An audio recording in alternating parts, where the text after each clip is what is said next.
Ni aku nak piyak standby pemiyak ni. Siapa hok ngata ngutuk ni siapa nak piyak lalu ni.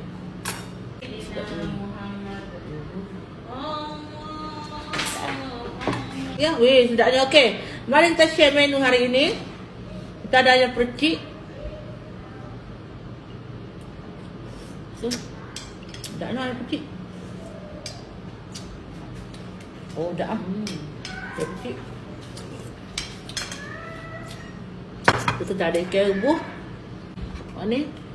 Ikan merah. Kunyit. Merah. Lepas tu kita ada sayur-sayuran. Kita ada sayur. Cik nak duduk. Nak ambil. Nah, tu. Ada ikan ni.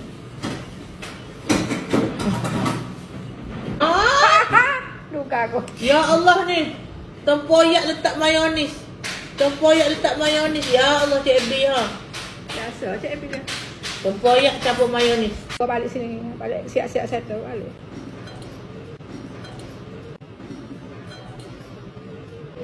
Cik Abi terang. Cik Abi terang. Ayah tu.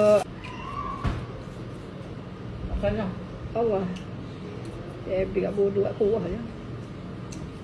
Apa ni? Tu, pecah. Garung. Ikan, ia sebenarnya makan ni sedap pada stick. Biarlah apa tak sih.